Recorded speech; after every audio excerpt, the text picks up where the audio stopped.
द्वारावी तसेच आज या ठिकाणी 22 प्रतिज्ञा अनुसरण बहुउद्देशीय सेवाभावी संस्था संचलित भारतीय बुद्धिस्ट संघामार्फत प्रथम शोकसभेला आपण जमलेलो आहोत. तरी उपस्थित आदरणीय बुद्धिस्ट इंटरनॅशनल स्कूल संस्थापक आदरणीय राजे सर, व्हाईस प्रेसिडेंट भाले मॅडम, तसेच उपस्थित सर्व शाखा अध्यक्ष सर्वांना सप्तम जय भीम. आज या ठिकाणी द बुद्धिस्ट इंटरनॅशनल स्कूलसाठी मोलाचं योगदान देणारे जे सदस्य आहेत त्यांच्या अस्थि कलश स्थापनेसाठी आपण इथे जमलो आहोत. त्यांच्या यामुळं काय होणार आहे तर पुढील ज्या पिढ्या आहेत त्या पुढील पिढ्यासाठी ते मार्गदर्शन करणार आहे. त्यासाठी कालकथित व्हाईस प्रेसिडेंट आरक्षक आदरणीय नरवडे सर, तसेच कालकथित मनीषा अरविंद साळवे मॅडम, केंद्रीय गृह शाखा अध्यक्ष या 2 BISच्या सन्माननीय सदस्यांचा अस्थि कलश स्थापना या ठिकाणी होणार आहे. तरी सर्वप्रथम आपण आदर्शांच्या प्रतिमांचे पूजन करून त्यानंतर अस्थि कलश स्थापना करू. तरी अध्यक्ष आणि नरवाड मॅडम आणि आदरणीय साळवे सर यांना विनंती करते की त्यांनी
तद्यामि बुद्धं शरणं गच्छामि तद्यामि धम्मं शरणं गच्छामि पातिपाता वेरमणि सिक्खापदं समादयामि परिज्ञाना वेरमणि सिक्खापदं समादयामि सिक्खापदं समादयामि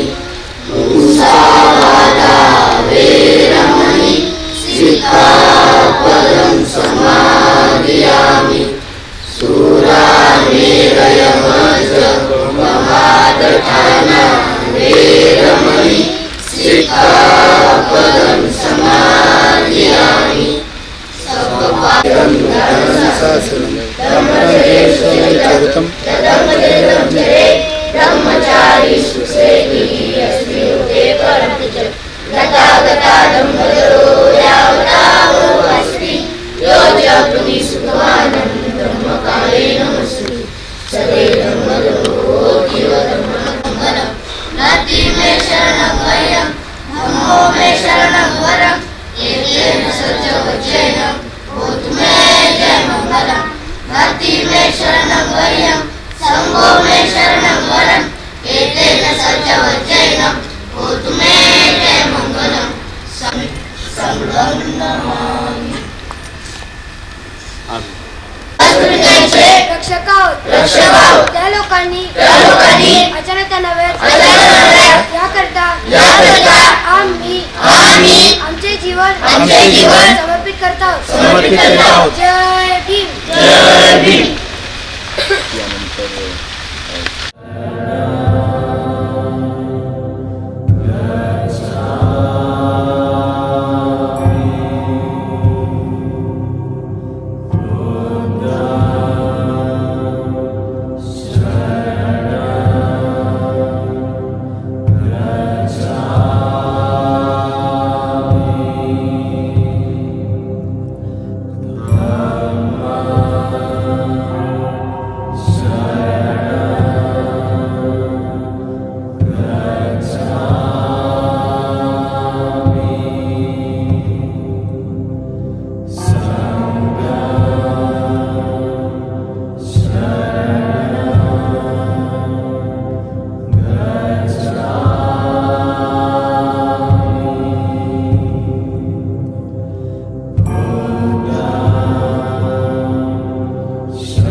विश्वरत्न बोधिसत्व डॉक्टर बाबासाहेब आंबेडकर या महापुरुषांच्या कार्यांना विचारांना विनम्र अभिवादन करतो.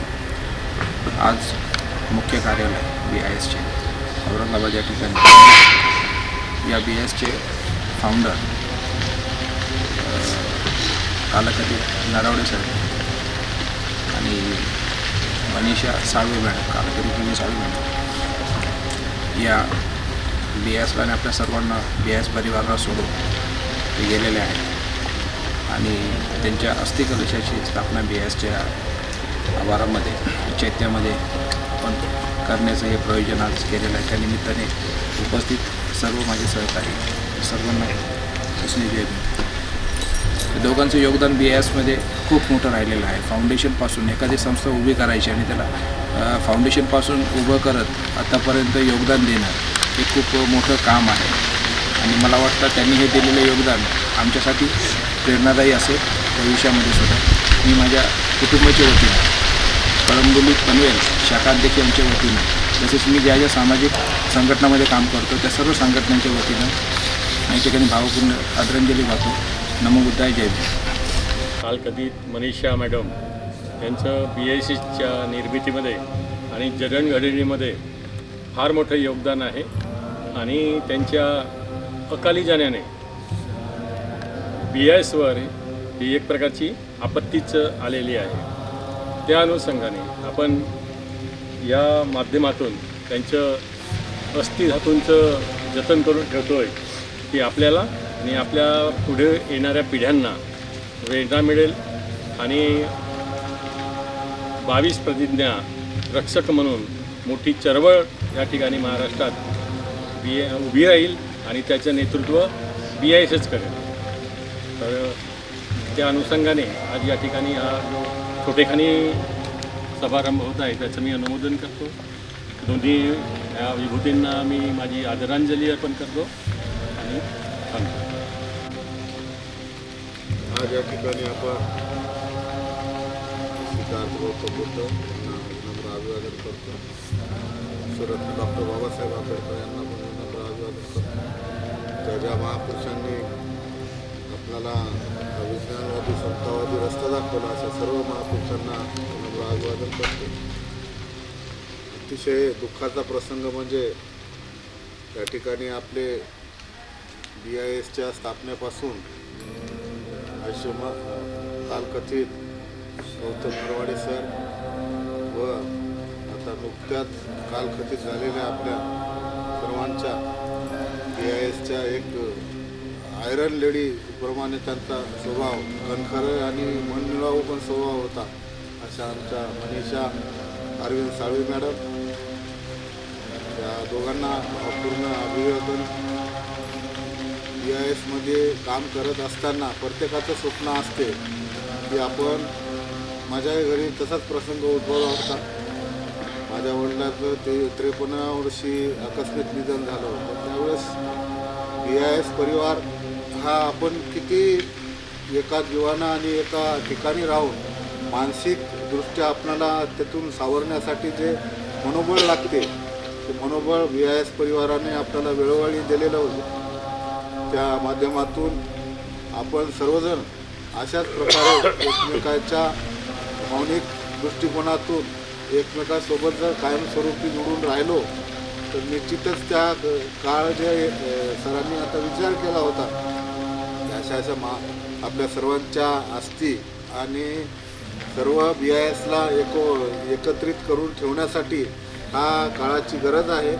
आणि भावनिकदृष्ट्या जर लोक एकत्रित राहिले तर एकाने आज समजा साळवे सर माझ्यावर पाळी आली होती, नरवडे सरांवर आली, साळवे सरांवर आली, इतरांवर पण येऊ शकते.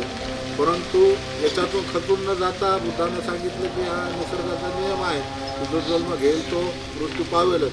परंतु त्या दृष्टिकोनातून अशा प्रसंगाला समोर जाण्यासाठी BISने पण आणि आपण सर्वांनी मिळून एक काही ना काही असं त्या परिवाराला हो, येणाऱ्या पिढीला हो कायमस्वरूपी सक्षम बनवण्यासाठी एक प्लॅन असला पाहिजे.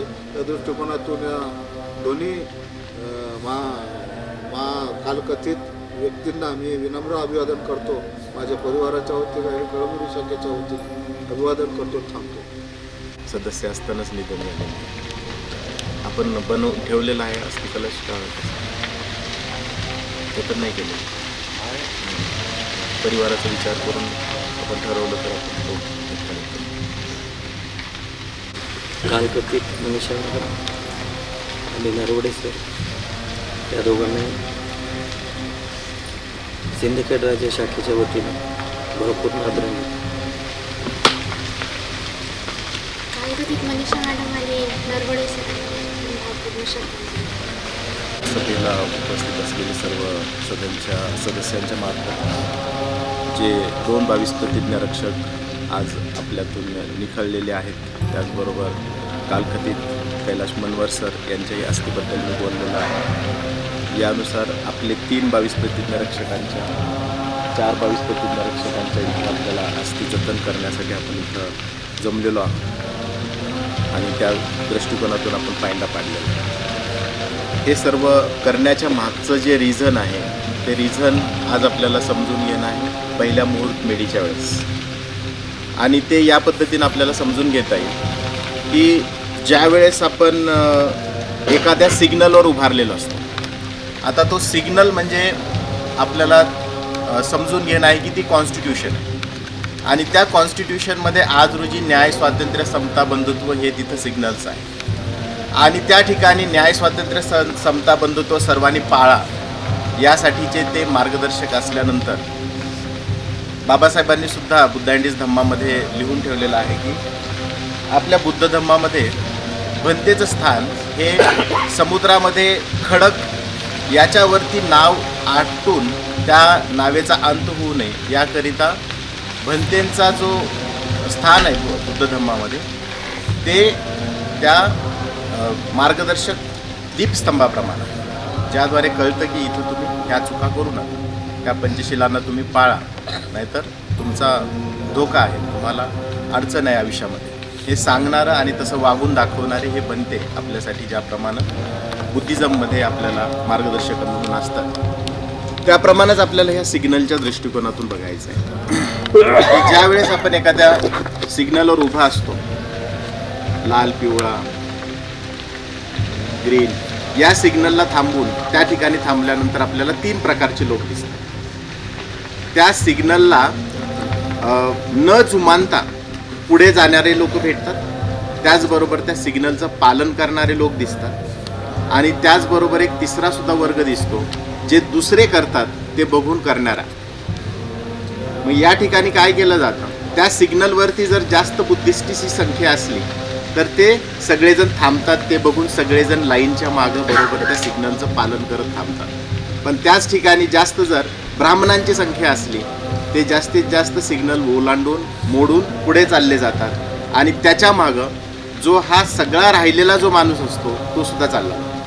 मग हे जर आपण पर्सेंटेजनं जर काढायचं ठरवलं तर 100% लोकांपैकी त्या सिग्नलवरती जर 100 लोक उभारलेले असतील त्यापैकी प्रॉब्लेम हा 100% लोकांचा नसतो, प्रॉब्लेम हा फक्त 97% लोकांचा असतो. तर तो 97% लोकांचा कसा असतो, 1.5% लोक हे ब्राह्मण असतात, 1.5% लोक हे बुद्धिस्ट असतात. जे सिग्नल तोडून चालले जातात, जे न्याय, स्वातंत्र्य, समता, बंधुत्वाला बिलकुल मानत नाहीत ते पुढे चालले जातात आणि जे कायद्याचं पालन करतात, जे या न्याय, स्वातंत्र्य, समता, बंधुत्वाला मानतात ते 1.5% सुद्धा थांबतात.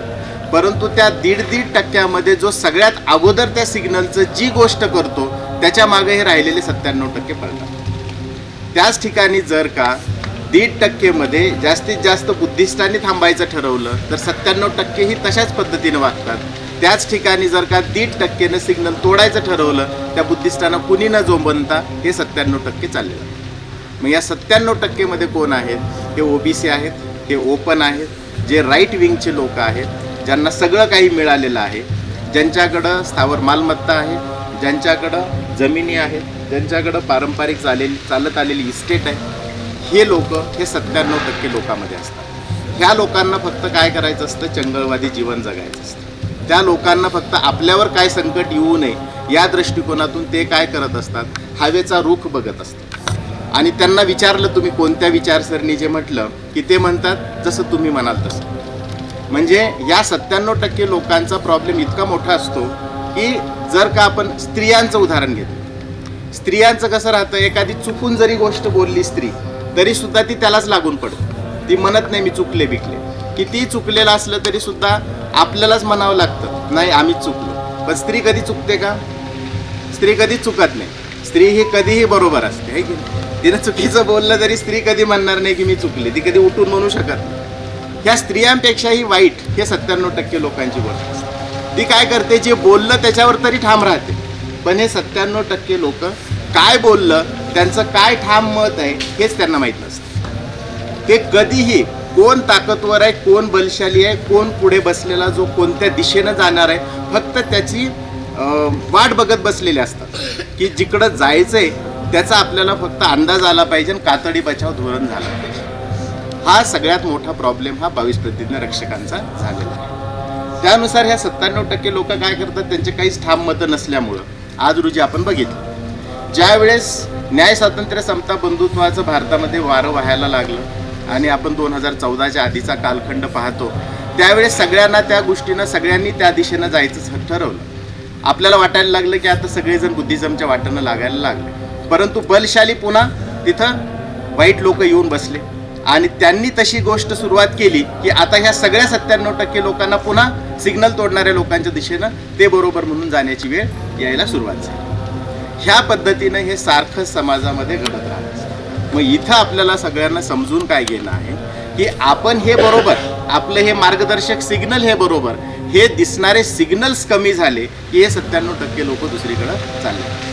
मग हे सिग्नल्स कोणते आहेत, तर हे सिग्नल्स आहेत आपल्या महाराष्ट्रातल्या 400 तालुक्याच्या ठिकाणी 400 शाळा उभारणे हे सिग्नल्स आहेत. आणि ह्या सिग्नल्सवरती आपण जर का आपल्या विद्यार्थ्यांच्या मार्फत आपण जर का त्यांच्या 97% कुठंही पळणाऱ्या लोकांच्या मुलांना जर का आपण शिकवायला लागलो न्याय स्वातंत्र्य समता बंधुत्व, त्या मुलांना जर आपण सांगायला लागलो की ही फिलॉसॉफी बरोबर आहे, हे इंग्रजी शिक्षण बरोबर आहे, आणि तिथं जसे ख्रिश्चन मिशनरींच्या शाळा आज रोजी त्यांचा धर्माचा काहीही पगडा नसताना सुद्धा त्यांनी इंग्रजीमध्ये बलशाली स्थान मिळवलं आणि 97% लोक इकडं हिंदू हिंदू म्हणतील परंतु मुलं कुठं टाकतील, ख्रिश्चनांच्या शाळेत. आपल्याला ती वेळ आणायची.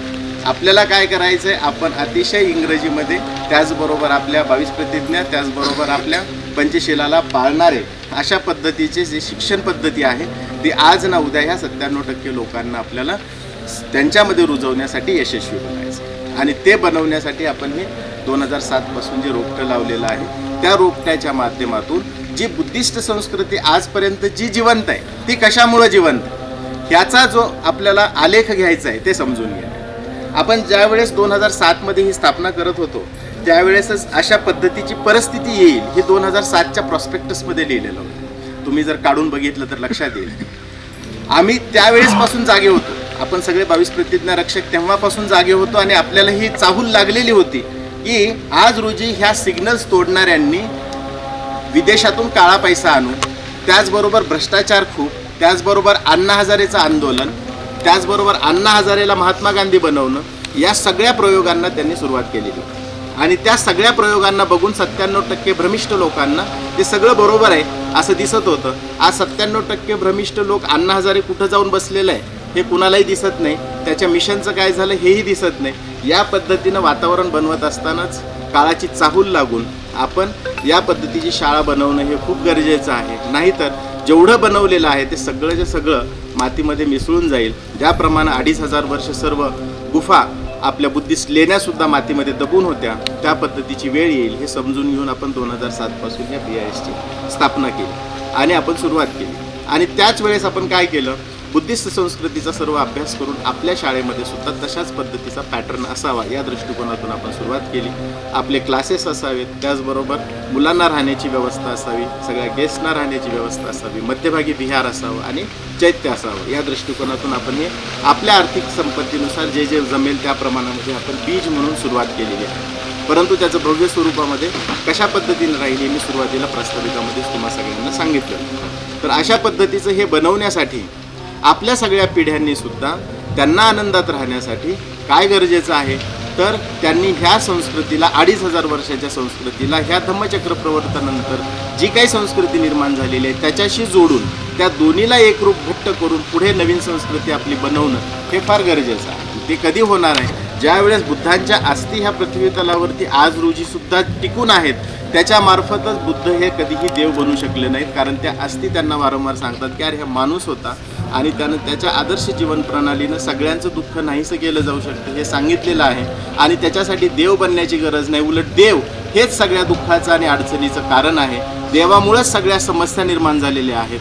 कारण एक साधी गोष्ट लक्षात घ्या, यांनी म्हणतात की देव आहे देव आहे देव आहे, मग माझ्या लक्षात येत नाही आहे की ह्या देव असणाऱ्यांना हा प्रश्न विचारावा की नेमका तुमचा देव जर सांगतोय, एक देव तुमचा हिंदू सांगतोय की इथं हिंदुस्थानमध्ये हा देव आहे, तिकडं अमेरिकेमध्ये तो येशू ख्रिस्त सांगेल, तिकडं मक्का मदिनाला पैगंबर सांगते, यानुसार सगळेजण वेगवेगळे त्या ठिकाणी त्यांचा धर्म सांगत असताना आपल्याला फक्त प्रश्न हा पडतो की हे जे सगळे माणसं खाली भांडत आहेत, हिंदू मुस्लिम ख्रिश्चन शीख ईसाई, ह्या सगळ्यांना भांडायला सांगतो का देव? म्हणजे हे सगळे जे देव आहेत त्या सगळ्यांनी असं सांगितलेलं आहे का तुम्ही एकमेकात भांडा?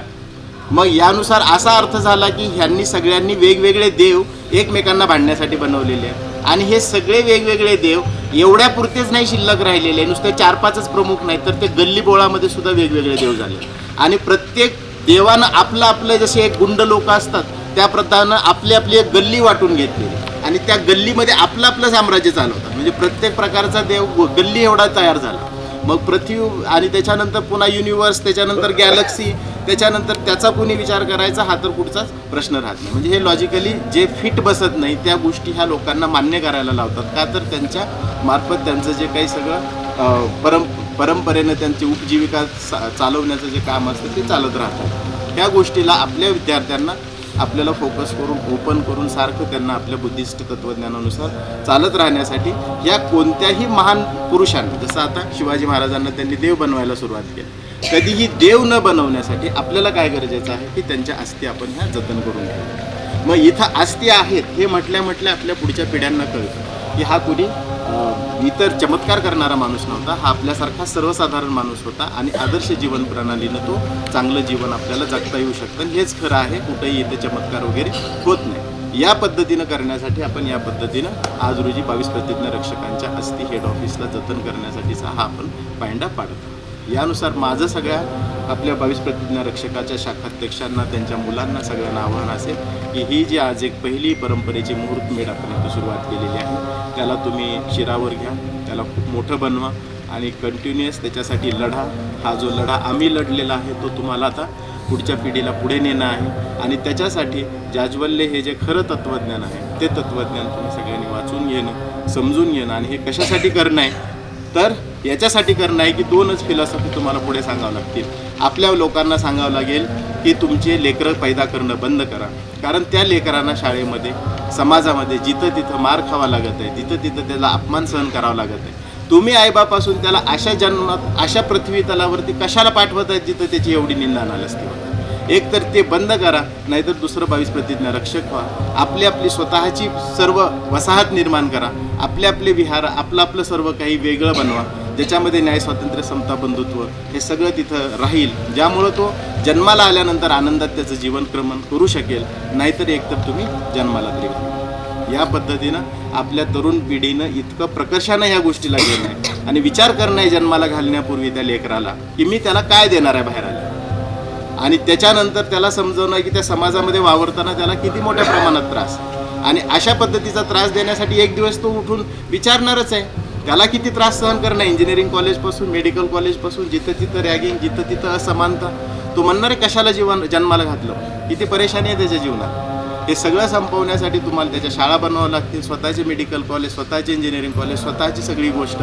आणि अशी असमानता मानणाऱ्या नीच लोकांना आपल्याला बाहेर ठेवणं, आपल्या समानता, न्याय स्वातंत्र्य समता बंधुत्व सायंटिफिक दृष्टिकोन असणाऱ्या लोकांची आपली सोसायटी बनवणं. त्यांच्या सोसायटीला बदलत बसण्यामध्ये वेळ घालवायचा नाही, आपल्या सोसायटीला सक्षम करण्यासाठी आपला सगळा वेळ खर्ची करायचा. अशा पद्धतीची आज रोजीच्या या प्रसंगी दोन्हीही कालकथित नरवडे सर, मनीषा मॅडम या 22 प्रतिज्ञा रक्षकांना मी भावपूर्ण आदरांजली वाहतो आणि आज रोजी तुम्हा सर्वांना 2 मिनिटं स्तब्ध उभं राहून आजच्या शोक सभेची सांगता करण्यासाठी आवाहन करतो आणि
अरविंद सावले. 2011 साली ज्यावेळेस स्कूल पहिल्यांदा सगळीकडं जाहिरात आली, स्कूल बनली, नंतर सगळ्यात पहिलं माझं इथे ॲडमिशन झालं आणि तिथून पुढचं पूर्ण आयुष्य मम्मीने आणि पप्पांनी हे बुद्ध धम्माच्या सगळ्या कार्यासाठी दिलं. जसं की ज्योतिराव फुल्यांनी, सावित्रीबाई फुल्यांनी घरामध्ये शाळा स्टार्ट केली, त्यांनी केलं. तसंच टाईपमध्ये मम्मी पप्पांनी पण केलं. त्यानंतर जसं भीमा तुझ्या मताचे 5 लोक असतात, तसं स्टार्टिंगचे जे 5 लोक होते त्यामध्ये मग सेकंड नंबरला नरवडे सर होते, नंतर कांबळे सर वगैरे, नंतर PCMCची ब्रांच 5 नंबरची होती. तसंच सम्राट अशोकाने त्यांचे जे मुलं होते त्यांना बुद्ध धम्माच्या कार्यासाठी पुढे केलं होतं. तशाच प्रकारे समजा अरविंद सरांनी मनीषा मॅमने आणि नरवडे सरांनी आणि मॅमने पंचशिलाला आणि मला समजा BIS मध्ये आम्ही तेव्हाच मी 4th स्टँडर्डला असेल आणि पंचशिलासुद्धा 2nd स्टँडर्डला असेल. म्हणजे एवढ्या लहान वयामध्ये घरापासून एवढ्या लांब तिथे पाठवलं तर त्यांचं आईवडिलांचं जे प्रेम असतं त्यांना थोडंसं साईडला ठेवून की बुद्धिझमसाठी काहीतरी करायचं, हे पुढं जाऊन काहीतरी मोठं बनणार आहे, म्हणजे त्यांनी जे स्वप्न बघितलं होतं ते आता आमची जबाबदारी असं समजून तिथून पुढचं आयुष्य कसं बुद्धिझमला आणि आपलं जे मिशन आहे BIS त्याला जसं पुढं नेता येईल त्याच्यासाठी मी स्वयं कार्यरत आहे. बुद्ध जयंती किरण साळवे. मी या स्कूलचा आमच्या इथलं PCMCचं पहिला स्टुडंट होतो. तसंच जसं अक्काने मम्मीने हे बुद्धिझमसाठी सगळीकडे स्प्रेड व्हायला पाहिजे, सगळ्यांना माहीत पाहिजे कसं असतं बुद्धिझम, त्यासाठी हे स्कूल स्थापना केली. मी पण आता माझं पण विजन तेच ठेवेल की सगळ्यांना माहीत पाहिजे बुद्धिझम काय असतं, कसं आपण राहायला पाहिजे वगैरे, आणि मी पण त्यासाठीच काम करतो. त्यानिमित्त BISच्या हितासाठी संकल्प काहीतरी द्यावा, कारण सरांची इच्छा होती की अंबडला BISची खूप मोठी इमारत व्हावी, म्हणून त्यांनी जमिनीसाठी आटापिटा केला. जमीन झालेली आहे आणि पंचूला त्यांनी लहानपणापासून इथे शाळेमध्ये याच्यासाठी ठेवलं होतं की BIS पुढे कशी चालवायची हे तिला समजलं पाहिजे आणि तिनं ते ज्ञान वाया नाही जाऊ दिलं पाहिजे. आणि पुन्हा अंबडला येऊन तिथं BISची स्थापना करून पुन्हा ती मोठ्या स्वरूपामध्ये बनवावी असं त्यांची इच्छा होती. आणि त्या इच्छेला आज आम्ही तुझ्यावरती सोपवत आहोत आणि तू त्या दृष्टिकोनातून काही ना काही आम्हाला संकल्प द्यावा अशी आमची अपेक्षा आहे. तर तू बोल. माझं नाव पंचशिला गौतम नरवडे. मी नरवडे सरांची मुलगी आहे आणि मला 2nd स्टँडर्डपासून इथं ठेवलेलं आहे हॉस्टेलला. मी आता 12th पास आहे आणि माझ्या पप्पांची इच्छा होती की त्यांची शाळा मी चालवावी. आता ती बंद आहे, पण माझं एज्युकेशन कंप्लीट झाल्यावर मी नक्कीच ती सुरू करेल आणि माझ्या पप्पांचं स्वप्न पूर्ण करेल.